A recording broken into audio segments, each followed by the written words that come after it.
మీకు పర్సనల్గా శివుని గురించి తెలిసిన ఒక మంచి చారిత్రాత్మకమైన సంఘటన ఏదని చెప్పండి సార్. ఆయన మనుషులకో దేవతలకే దేవుడు కాదు, సకల చరాచర జీవులకి. ఒక చెంబుడు నీళ్లు పోస్తే పరమేశ్వరుడు పులకరించిపోతాడు, బోళాశంకరుడు అంటాడు. ఆయనకి పంచామృతాలతో అభిషేకం చేసినా సంతోషమే, చెంబుడు నీళ్లతో పోసినా సంతోషమే. ఆయనకి పంచపక్ష పరమాణాలు పెట్టినా సంతోషమే, ఒక మారేడాకు పెట్టినా సంతోషమే. అందుకని ఈశ్వరుడు అనేవాడు అందరి వాడయ్యాడు. శ్రీకాళహస్తి మహత్యం చూసే తప్ప కథ తెలియదు, బట్ ఈ జనరేషన్ అందరికీ అర్థం కావాలని.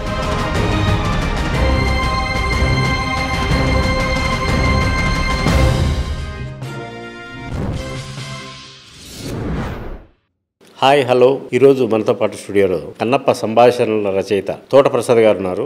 వారిని అడిగి కన్నప్ప విశేషాలు తెలుసుకుందాం. నమస్తే సార్. నమస్తే బత్తు ప్రసాద్ గారు. ఇప్పుడు ఆ తరం కానీ ఈ తరం కానీ తీసుకుంటే శివుడు అనే ఆయన ఒక క్రేజీ గాడ్, ఒక మాస్ హీరో, ఒక మాస్ దేవుడు అనుకోవచ్చు. ఆయన శ్మశానాల్లోని బూడిద పూసుకొని ఏమన్నా చేయని, అది ఎందుకు ఒక శివుడు అంటే ఒక వైబ్రేషన్ వస్తుంది సార్. ఈ సినిమాలో మొత్తం శివుని చరిత్ర అంతా చెప్పిండొచ్చు, చెప్పకపోయిండొచ్చు. మీకు పర్సనల్గా శివుని గురించి తెలిసిన ఒక మంచి చారిత్రాత్మకమైన ఒక సంఘటన ఏదని చెప్పండి సార్. ఈశ్వరుడు అనేవాడు భూత ప్రేతాధినాథుడు. ఆయన మనుషులకో దేవతలకే దేవుడు కాదు, సకల చరాచర జీవులకి అంటే పక్షులకి. ఆయన ఇప్పుడు శ్రీకాళహస్తిలో ఉంది, ఒక పాముకి, ఏనుక్కి, సాలీడికి కూడా ఆయనే ఈశ్వరుడు, వాళ్ళకి మోక్షం ఇచ్చాడు. అలాగే శ్మశాన భూత ప్రేతాధినాథుడు. ఆయన భూతాలు ప్రేతాలు ఏవైతే ఉన్నాయో వాటన్నిటికి కూడా ఈశ్వరుడే అధిష్టాన దేవత. సో అటువంటి ఈశ్వరుడి దగ్గర ఎందుకు ఒక మాస్ గాడ్ అన్న మీరు మాటకి ఏంటంటే, అందరికీ ఆయన ఒక చెంబుడు నీళ్లు పోస్తే పరమేశ్వరుడు పులకరించిపోతాడు, బోళాశంకరుడు అంటాడు. ఆయనకి పంచామృతాలతో అభిషేకం చేసినా సంతోషమే, చెంబుడు నీళ్లతో పోసినా సంతోషమే. ఆయనకి పంచపక్ష పరమాణాలు పెట్టినా సంతోషమే, ఒక మారేడాకు పెట్టినా సంతోషమే. అందుకని ఈశ్వరుడు అనేవాడు అందరి వాడయ్యాడు. నాకు ఈశ్వరుడు అంటే శివుడు అంటే నాకు తెలియకుండా ఒక ఇష్టం, ఒక తెలియని ఒక ఆనందం వస్తూ ఉంటుంది. సో ఒళ్ళు పులకరించిపోతూ ఉంటుంది. అదే అన్న వైబ్రేషన్స్. మా నాన్నగారు పుట్టపర్తి నారాయణచార్యుల గారని కడప జిల్లా, ఆయన ఒక గొప్ప పండిట్, స్కాలర్. ఆయన రాసిన శివతాండం అనేది మా నాన్నగారు చిన్నప్పుడు శివాలయానికి మహాశివరాత్రి రోజు కార్తీక మాసం తీసుకెళ్ళి అదే ఆయన చదివేవాళ్ళు, అది చదివించారు. ఆడేనమ్మా శివుడు పాడేనమ్మా భవుడు అంటూ స్టార్ట్ అవుతుంది. అంటే శివుడు నటరాజ తాండవం చేస్తుంటే సకల దేవతలు వచ్చి చూశారని, విష్ణుమూర్తి వచ్చి చూశాడని, బ్రహ్మ వచ్చి చూశాడని, వాళ్ళు శివుడు తాండవం చేస్తుంటే వాళ్ళు ఆనంద పారసం చెంది వాళ్ళు తలో వాద్యం తీసి అందుకున్నారని ఇలా సాగుతుంటుంది నాకు కావ్యం. అవన్నీ చదివినప్పుడు ఊళ్ళు పులకరించిపోతూ ఉండేది. ఇక్కడ మీకు ఇందాక చెప్పినట్టు అందరి వాడు ఈశ్వరుడు అనడానికి ఇప్పుడు వైష్ణవంలో 24 మంది ఆళ్వార్లు ఉన్నారు. అక్కడ కూడా ఏంటి అంటే మీకు ఇందాక చెప్పినట్టు విదేశీయుల దండయాత్రలు అనే కారణాలు పక్కన పెడితే ఈశ్వరుడు ముందు అందరూ ఒకటే. ఈశ్వరుడు ఏ కులాన్ని వాడు ఈ కులం వాళ్ళేదని పూజించాలి, వీళ్ళు తప్పితే ఇంకోళ్ళు రావదని ఈశ్వరుడు రూల్స్ రెగ్యులేషన్స్ పెట్టాల, అందరినీ హక్కుని చేర్చుకున్నాడు యునానిమస్గా. ఏ దేవుడైనా కానివ్వండి, అటు ఈశ్వరుడు కానివ్వండి, నారాయణుడు కానివ్వండి, ఎవరైనా సరే. కొందరు మధ్యలో ఎవరైతే ఉండేవాళ్ళు వాళ్ళ స్వార్థం కోసం కొన్ని రూల్స్ పెట్టారు. అది తప్పు అని తెలుసుకోవడం కోసం అని నిరూపించడానికి 24 మంది ఆళ్వారుల్లో కేవలం అగ్రవర్ణాల వారే కాదు, వేరే కులాల వారు కూడా ఉన్నారు. ఇప్పుడు ధనుర్దాసు అనే ఆయన ఉన్నాడు. ఆయన అంటే కులాల పేర్లు మనం మాట్లాడకూడదు, కానీ ఆయన ఒక దొమ్మరి కులానికి చెందినవాడు. బట్ అయినప్పటికీ మహా విలుకాడు. ఆయన 24 మంది ఆళ్వారులో ఒకడు. అలాగే ఇప్పుడు కన్నప్ప ఒక కోయ బిడ్డ, ఆయన 63 మంది నయనారులో కన్నప్ప నయనారు ఒకడు. అలాగే నందనారని ఈ 23 మంది నయనారులో ఆయన ఒకడు. ఆయన ఒక దళితుడు. ఆయనకి శివుడు అంటే చాలా పిచ్చి. ఒక వ్యవసాయదారుడు, ఒక రైతు బిడ్డ. ఆయన ఈశ్వర దర్శనానికి ఆలయాలు రానివ్వకపోతే ఈశ్వరుడే నంది పక్కకు తప్పుకుంటుంది అని చెప్తూ ఉంటారు కథలు. అంటే ఈశ్వరుడికి అడ్డుగా ఏదైతే ఉంటుందో నంది పక్కకు తప్పుకుంటుంది. గుడి గోడలు దాటి ఈశ్వర దర్శనం జరుగుతూ ఉంటుంది. ఆయన చిదంబర ఆలయానికి దర్శనం కోసం ప్రయత్నిస్తే కొంతమంది నిరాకరించారు అప్పుడు అర్చకులు. బట్ ఆయన్ని ఒక అగ్ని ప్రవేశం చేసి ఆయన ఆలయ దర్శనం అది చేసుకున్నారు. 63 నయనార్లు ఆయన ఒకటిగా నిలిచిపోయాడు. ఆయన రాసిన పాటలు, కీర్తనలు చాలా పాపులర్. ఈ కథని తమిళ పరిశ్రమ మూకీలుగా ఉన్నప్పుడు తీసింది. ఆయన 1920sలోనే సినిమా తీశారు. తర్వాత టాకీ వచ్చిన తర్వాత 35లో తీశారు. 1942లో ఒక సినిమా వచ్చిన తర్వాత సినిమా సూపర్ హిట్ అనేది పక్కన పెడితే సినిమా తాలూకు ప్రభావం ఎలా ఉంటుందని చెప్పడానికి ఒక ఉదాహరణ.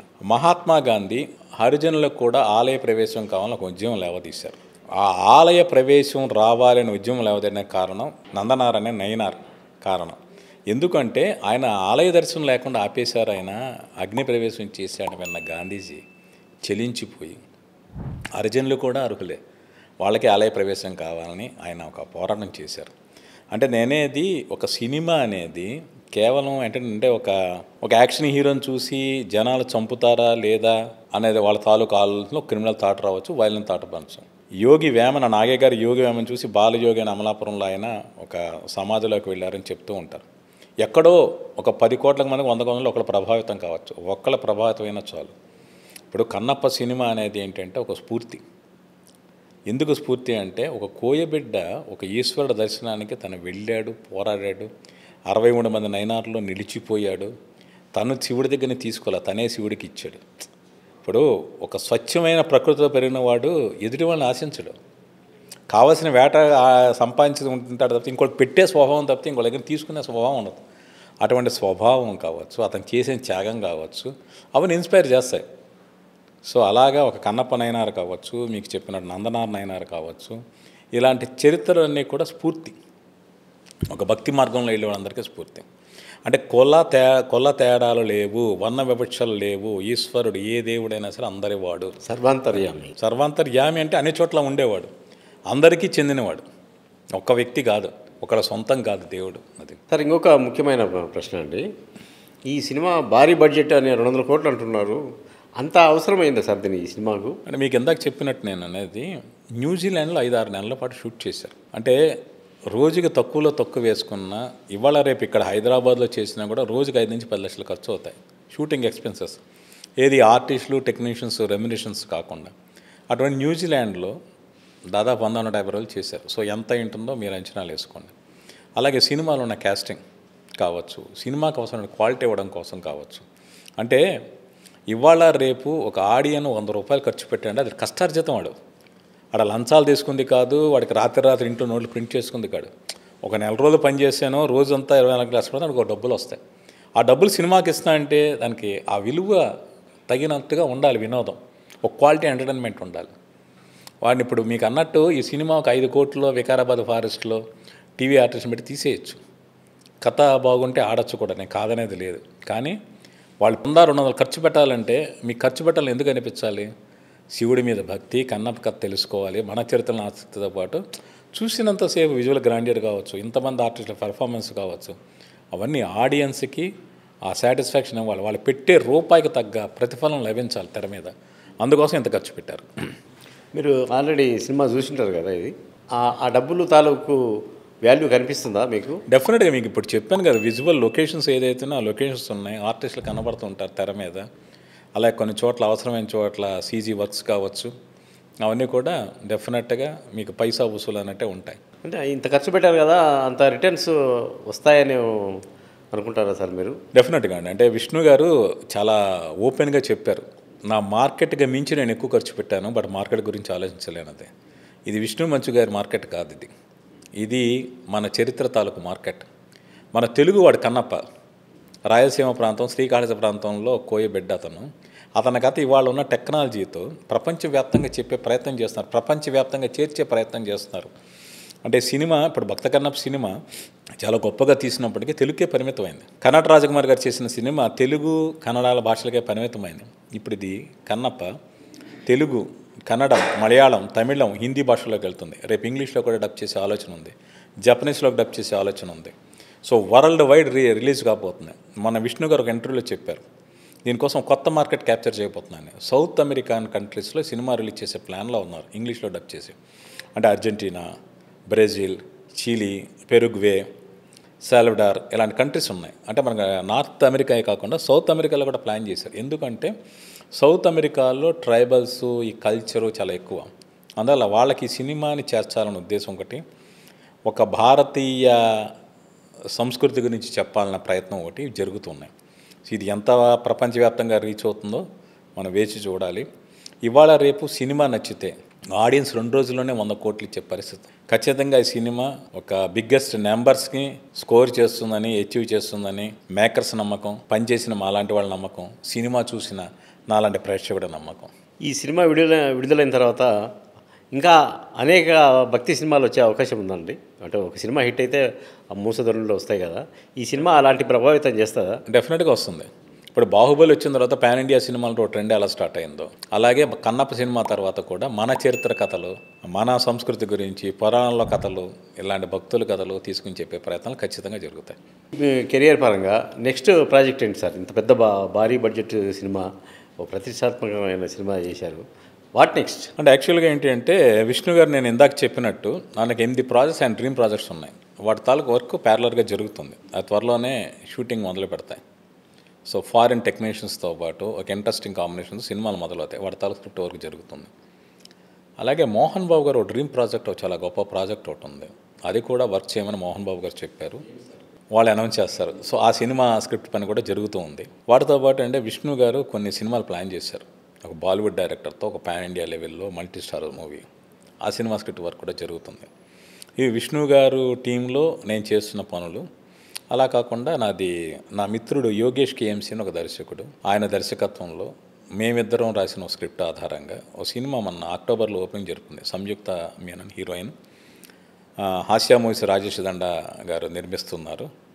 ఆ సినిమాకి డైరెక్టర్ యోగేష్ కేఎంసీ మేము కథా స్క్రీన్ ప్లే రాసి ఇప్పుడు డైలాగ్స్ రాస్తున్నాను. ఆ సినిమా రెగ్యులర్ షూటింగ్ త్వరలోనే ప్రారంభం కాబోతుంది. ఇవి తర్వాత ఏంటంటే రాణా గారు కొన్ని నెలల క్రితం నేను కథ చెప్పాను. ఒక పీరియాడికల్ బ్యాక్డ్రాప్, చాలా హై బడ్జెట్ మూవీ, ఒక యాక్షన్ అడ్వెంచర్, ఒక హిస్టరీలో జరిగిన ఒక రియల్ ఇన్సిడెంట్ ఆధారంగా ప్లాన్ చేసిన ఒక యాక్షన్ అడ్వెంచర్ సినిమా. చాలా ఏళ్ళ క్రితమే నాకు అడ్వాన్స్ ఇచ్చారు, అగ్రిమెంట్ చేశారు. ఆ ప్రాజెక్ట్ ఎప్పుడు మెటీరియలైజ్ అవుతుందని ఎదురు చూస్తూ ఉన్నాను.